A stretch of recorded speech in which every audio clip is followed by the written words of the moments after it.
اور ایک تعویذ کھیت کے درمیان میں گہرا کر کے دبا دیں۔ اللہ کی کرنی ایسی ہوئی کہ ہم نے زمینوں کی وراثت کے پیپر جب نکلوائے تو سارے کے سارے کھیت ابو کے نام، اور قرض جو کمپیوٹرائز آج کل بن رہا ہے فرد وہ بھی سارا ہمارے نام، اور حتیٰ کہ ہمارے نام سب کچھ ہوا اور وہ ہر چیز ختم ہو گئی، اور اس تعویذ کی برکت سے ہمیں سب کچھ ہمارا حصہ مل گیا۔ اس تعویذ کے برکت سے ہمیں ہمارا سارا حصہ مل گیا۔ یہ چھوٹے چھوٹے واقعات اس خط میں چونکے تھے، میں نے وہ بھی ساتھ بتا دیے، اس لیے سناتا ہوں کہ شاید کسی کا کوئی مسئلہ ہو، شاید کسی کی کوئی پریشانی ہو، اور شاید کسی کی کوئی الجھن ہو، اور شاید کسی کا کوئی دکھ ہو، اور ہماری اس چھوٹی سی بات سے اس کا دکھ اور اس کی پریشانی اور اس کی الجھن ختم ہو جائے۔ اب آپ تسبیح خانے کی نسبت کو پا رہے ہیں، اس کا بھی ایک فائدہ سن لیں۔ ہر جمعرات آتے ہیں یا پوری دنیا میں کہیں بیٹھے ہیں، ہر جمعرات تسبیح خانے کی نسبت کا درس اس محفل میں آن لائن شامل ہوتے ہیں، یا ملک کے کسی حصے میں آپ بیٹھے ہیں، یاد رکھیے گا یہ تسبیح خانے کی نسبت ایسے ہے جیسے کسی خیر کے چاہنے والے نے، کسی اللہ کے ولی نے آپ کے سر پہ ہاتھ رکھ دیا۔ میں اس دن ایک بندے سے کہہ رہا تھا، میں نے کہا اس تسبیح خانے کی نسبت سے دور نہ جا، تو یہ نہ سمجھنا کہ میری وجہ سے مل رہا، مجھے بھی اس نسبت کی وجہ سے مل رہا ہے۔ یہ نہ سمجھنا کہ میں دے رہا ہوں، میں تو خود منگتا بھکاری فقیر ہوں، تیرے در کا جو بھی فقیر ہے وہی دو جہاں کا امیر ہے، اسے بادشاہوں سے کیا غرض جو گدا ہے شاہ جہان ہے۔ نہ جانا دور، اس تسبیح خانے سے دور نہ، نسبت سے دور نہ جانا۔ کیوں؟ نسبتوں سے ملتا ہے، اور نسبتیں دور ہو جائیں تو چھن جاتا ہے۔ یہ قیامت کے دن نسبت مصطفیٰ ہی تو ہوگی جس سے شفاعت ہوگی۔ یہ قیامت کے دن کملی والے کی اور کلمے کی نسبت ہوگی جس سے بخشش کی امید لے کے بیٹھے ہوئے ہیں۔ حتیٰ کہ حجاج جیسا بندہ کہنے لگا میں بخشا جاؤں گا۔ کہا کیوں؟ کہا قیامت کے دن قبر میں حضور کا چہرہ دکھایا جائے گا اور پوچھا جائے گا اس ہستی کے بارے میں تیرا کیا خیال ہے، اس ہستی کے بارے میں تیرا کیا خیال ہے، اور کہا میں کہہ دوں گا جو حضور کو جاگتی آنکھوں سے دیکھتا ہے وہ بخشا جاتا ہے، میں اس وقت چونکہ جاگتی آنکھوں سے دیکھوں گا لہٰذا میں بخشا جاؤں گا۔ حجاج کو بھی امید لگ گئی۔ یہ جو ہم ہستیوں کو ہدیہ دیتے ہیں، ان ہستیوں کو ہدیہ دیتے ہیں، یہ ہدیاں دعائیں کرتی ہیں، ہستیاں ہمارے لیے دعائیں کرتی ہیں، اور ان کی دعاؤں میں بڑی طاقت ہوتی ہے، بڑی تاثیر ہوتی ہے۔ یہ لڈو کا جو عمل ہے، 12 لڈو کا عمل، ہر جمعرات میں نے عرض کیا جب بھی آئیں، مہنگے والے لڈو بے شک نہ ہوں، ہر جمعرات آئیں ایک لڈو کا ڈبہ لے آئیں، ایک مراد کا لڈو خود لے لیں، باقی 11 رکھ دیں، اور جو رکھ دیں وہ پڑے نہ ہوں، وہ بندہ لے اپنی مراد کی نیت سے لے لے۔ خواتین کی طرف ماشاءاللہ یہ ترتیب اور بہت زیادہ اس کے حیرت انگیز واقعات آ رہے ہیں۔ جب سے ہم نے 8 دسمبر کو لڈو والا عمل ہوا تھا، 11 جمعراتوں کی اختتامی دعا ہوئی تھی سورۃ اخلاص کی، بڑے واقعات، بڑے مشاہدات آ رہے ہیں، اور لوگوں کے بہت زیادہ کام بن رہے ہیں، مسئلے حل ہو رہے ہیں، مرادیں پوری ہو رہی ہیں، ناکامیاں ختم ہو رہی ہیں۔ اللہ پاک عزت، رحمت اور برکت عطا فرما رہے ہیں، اور اس لڈو والے عمل سے بہت برکت ہے۔ ایک تو لڈو وہ ہے نا جو تسبیح خانے سے ملا، وہ تو سارا سال چلے گا۔ ایک یہ ہے کہ جب آپ آئیں تو کہیں سے لڈو کا ڈبہ لے آئیں، چاہے مہنگے والا نہ ہو، اور آ کے ایک مراد کا خود لے لیں، باقی خواتین کی طرف ٹرے بنے ہوئے ہیں، وہاں آ کے ایک ڈبہ رکھ دیں، اور ہر خاتون جاتے ہوئے مراد کی نیت سے ایک لڈو لیتی جائے کہ اللہ میری مراد پوری ہوگی، میں آ کے پھر 12 لڈو جو ہے میں رکھوں گی۔ یہ ان ہستیوں کو پھر پڑھ کے ہدیہ کریں، حضور کے گھرانے کو سورۃ اخلاص، حتیٰ کہ 11 دفعہ دی ہوئی ہے، 2 تسبیح دی ہوئی ہے، کم از کم 11 دفعہ پڑھ کے ہدیہ کر دیں۔ ان کی دعائیں، ان کی برکتیں، ان کی توجہات 10 مرتبہ 11 مرتبہ لکھا ہوا ہے، ان کی توجہ شامل ہو جاتی ہے، ان کی برکتیں، دعائیں شامل ہو جاتی ہیں۔ مدینے والے کی روشنی آئے گی تو ظلمت ختم ہوگی، اور انہی کی روشنی سے ظلمت ختم ہوئی ہے۔ میرے پاس سارا دن جادو کے ڈسے مارے، جنات کے ڈسے مارے لوگ آتے ہیں، پریشان ہو جاتا ہوں اور حیران بھی ہوتا ہوں، مخلوق اتنی فارغ بیٹھی ہے اور اسی کام پہ لگی ہوئی ہے۔ تو یہ جہالت ہے، حسد جہالت ہے، اور حسد سب سے پہلے اپنے آپ کو کھا جاتا ہے۔ میرے سامنے کئی گھرانوں کی کہانیاں ہیں، دیورانی جٹھانی کا جھگڑا، ایک کے اندر درگزر اور ایک کے اندر حسد، اس کو شوگر ہو گیا، بلڈ پریشر ہو گیا، بیماریاں ہو گئیں، اور پھر اگلے حوادث یہ ہوئے، رزق چھن گیا، اللہ نے عافیت چھن لی۔ اللہ کے حبیب صلی اللہ تعالی علیہ وسلم نے آ کے زندگی میں ایک نور دیا ہے، ایک راحت دی، ایک روشنی دی، زندگی میں ایک خیر کی راحتیں اور بہاریں دی ہیں، اور اس کی وجہ سے مسائل حل ہوئے ہیں۔ میرے ہر جمعرات کا درس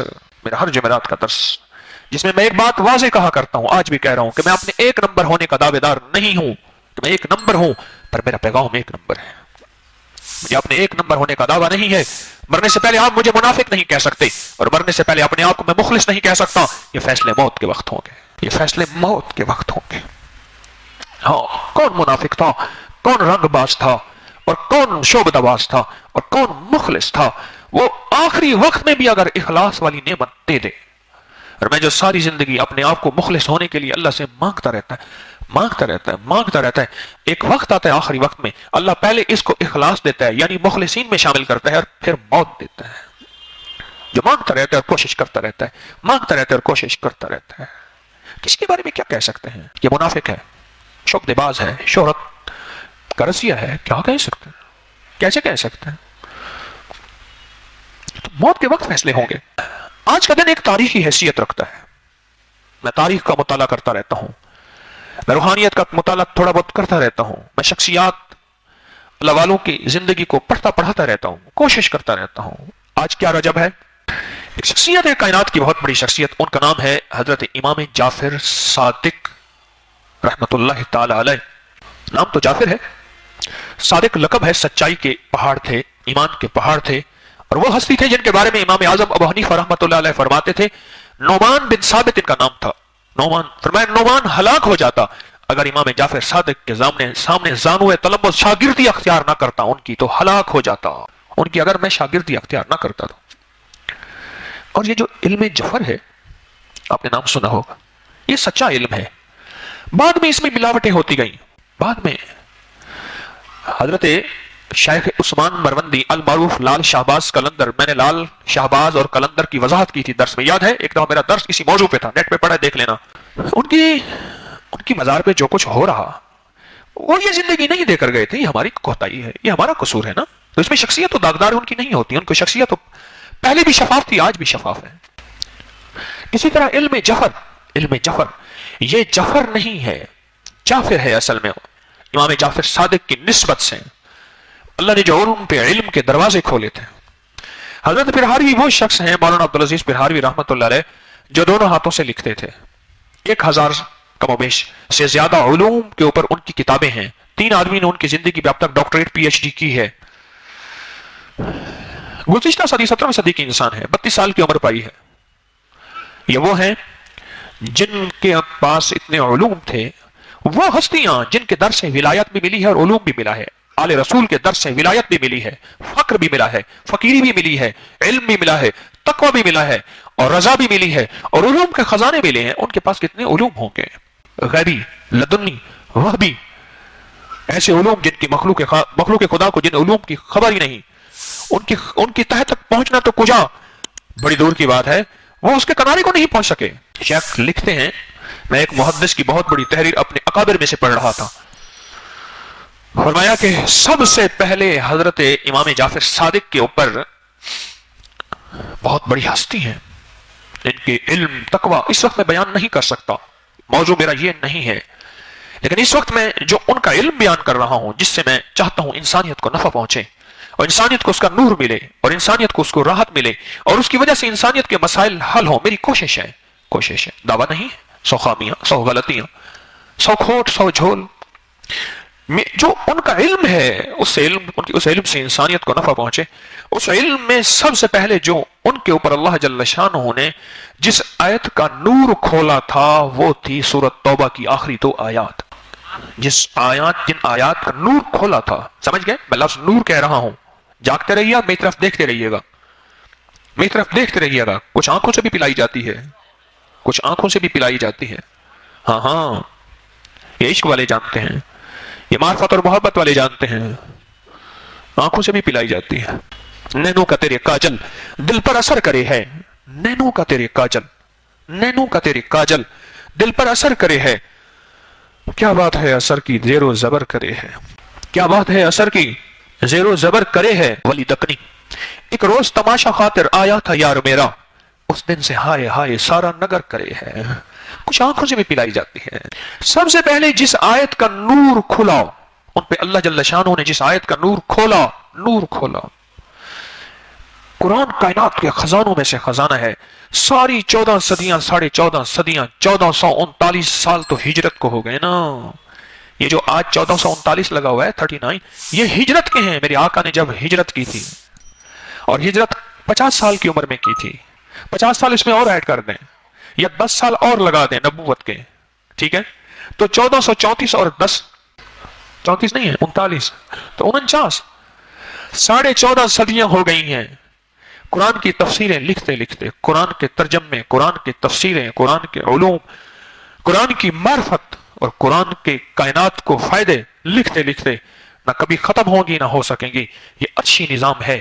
خدا کی باتیں خدا ہی جانے. بس بندوں کو تو مختصر سے علم ملے ہیں، تھوڑے سے علم ملے ہیں، ہم اس علم پہ نازا ہو جاتے ہیں. اس لیے کہا ساری چیزوں کا تکبر ٹوٹ جاتا ہے. حسن کا تکبر بھی ایک وقت ہے ٹوٹ جاتا ہے، دولت کا تکبر بھی ہوتا ہے بعض اوقات، فقر اور فاقت جو ہے غالب آ جاتا ہے، صحت کا تکبر، اقتدار کا تکبر اور کرسی کا تکبر اور خاندان کا تکبر اور جائیداد اور مال کا تکبر ختم ہو جاتا ہے. خدا نہ خواستہ اگر علم کا تکبر آیا تو یہ ختم نہیں ہوتا. یہ ہے بڑا خطرناک، بہت خطرناک ہے علم کا تکبر. ساری دنیا اپنے علم اکٹھی کر لے اور کر لیا، اللہ کے علم کو نہیں پا سکتی، اللہ کے علم کو نہیں جان سکتی. تو سب سے پہلے امام جعفر صادق رحمت اللہ تعالی علیہ سلام اللہ علیہ، ان کے اوپر جس آیت کا علم کھلا تھا، معرفت کھلی تھی، وہ یہ سورۃ توبہ کی آخری 2 آیت ہے. لقد جاءکم رسول من انفسکم عزیز علیہ ما عنتم حریص علیکم بالمؤمنین رؤوف الرحیم. اللہ میری لفظوں کی کوئی بیشی معاف کرے، زیر زبر کی کوئی بیشی ہو تو آپ ٹھیک کر لیجئے گا. فَإِن تَوَلَّوْا فَقُلْ حَسْبِيَ اللَّهُ لَا إِلَٰهَ إِلَّا هُوَ عَلَيْهِ تَوَكَّلْتُ وَهُوَ رَبُّ الْعَرْشِ الْعَظِيمِ. یہ آیت اصل میں کلمہ ہے، لا الہ الا اللہ محمد الرسول اللہ. یہ کلمہ ہے لقد جاءکم رسول، یہ محمد الرسول اللہ ہے. اور حسبی اللہ لا الہ الا، یہ لا الہ الا اللہ ہے. یہ آیت اصل میں کلمے کا ترجمہ ہے، کلمے کا عکس ہے، کلمے کا معنی ہے، کلمے کی تفسیر ہے، کلمے کی تعبیر ہے. یہ آیت یقین جانے اگر اس آیت کی تہ تک پہنچ جائیں، اس آیت کی سمجھ میں آ جائیں، کائنات کے دروازے ہمارے لیے کھل جائیں گے. اللہ اسرار اور کائنات کے راز اور رموز ہمارے لیے سامنے ایسے کر دے گا. بے تفسیر ایک نقطہ ایک تفسیر لکھی ہے اکبر کے دور میں. کس نے؟ ابو الفضل فیضی نے. ابو الفضل فارسی میں ہے، بے نقطہ کی تفسیر لکھی، کوئی لفظوں میں نقطہ نہیں ہے. کائنات میں مقبولیت نہ ملی، کوئی مقبولیت، کوئی محبوبیت نہ ملی. اور ایک طرف ایک درویش نے ایک کتاب لکھی ہے جس کا نام ہے کشف المحجوب. حضرت پیر علی حجویری رحمت اللہ تعالی علیہ نے، آج 1000 سال سے زیادہ عرصہ ہو گیا ہے، زندہ و تابندہ ہے اور سدا رہے گی. اس کی وجہ عند اللہ مقبولیت ہے. عند اللہ کے ہاں اس کی محبوبیت، اور اللہ کے ہاں اس کی مقبولیت، اور اللہ کے ہاں اس پہ مہر لگ گئی ہے. آج بھی مخلوق کو فیض مل رہا ہے. اسی اتوار کو شام کو پڑھی جائے گی. ہم ہر مہینے، میرے مرشد نے مجھے سبقن پڑھائی کشف المحجوب، میں ٹوٹا پھوٹا بیٹھ کے وہی سنایا سبق کی شکل میں پڑھا دیتا ہوں. آج سال سے یہ ترتیب چل رہی ہے. اس کی پہلی شرح کی جلد آ گئی ہے میرے پاس، اور میرا ارادہ ہے زندگی باقی تو اس کی 30 جلدیں انشاءاللہ اللہ لائے گا. اس آیت کی گہرائی کسی کو سمجھ کیسے آئے؟ حضرت حالیجوی رحمت اللہ علیہ ایک درویش تھے. نہیں، پہلے میں ابو الفضل کی بات کر رہا تھا، ان کی بات بھول جاؤں گا. کسی نے ابو الفضل سے پوچھا، اتنا علم، اتنی بڑی تفسیر، اتنی بڑی جلدوں میں نے اس کے تذکرے پڑھے ہیں. میں نے بھی نہیں ہے وہ تفسیر، میں نے پڑھی نہیں، میں نے تو دیکھی بھی نہیں ہے، پتہ نہیں کہیں ہوگی. میں نے کتابوں میں اس کے تذکرے بہت پڑھے ہیں مطالعے کے دوران. تو کسی نے اس سے پوچھا، اتنی بڑی تفسیر اور اتنا بڑا نالج، اتنا بڑا علم، کہ کوئی لفظ ایسا نہیں جس پہ نقطہ ہو، بے نقطہ حروف کے ساتھ تو نے اتنی بڑی تفسیر لکھ دی، اس کی وجہ کیا بنی تھی؟ عجیب بات کہی. کہا جنگل کے سفر میں تھا، اس سے پہلے بادشاہ کی معیشت سے پہلے، بادشاہ کی صحبت سے پہلے، بادشاہ کے عہدے سے پہلے میں تاجر تھا. اور یہ جو جرنیلی سڑک ہے نا ہماری، جسے آپ جی ٹی روڈ کہتے ہیں، کابل سے جوں چلتی ہے کلکتہ اور بمبے اور پتہ نہیں کہاں بنگال تک جرنیلی سڑک جس کو کہتے ہیں، آپ کے لاہور سے گزر رہی ہے. یہ جرنیلی سڑک تھی جہاں سے لشکر بھی آتے تھے، اور جہاں سے مال بھی آتا تھا، اور جہاں سے سامان بھی آتے تھے، اور جہاں سے یہ سارے کی تجارتیں ہوتی تھی. اور کہاں میں ایک سرائے میں جا کے ٹھہرا. سرائے ہوتی تھی وہاں، خیر بھی ہوتی تھی، شر بھی ہوتی تھی. تاریخ یہ بتاتی ہے سرائے ہوتی تھی. میں ایک سرائے میں جا کے ٹھہرا. رات پڑ گئی. حفاظت کے لیے قافلے رات کو سفر نہیں کرتے تھے.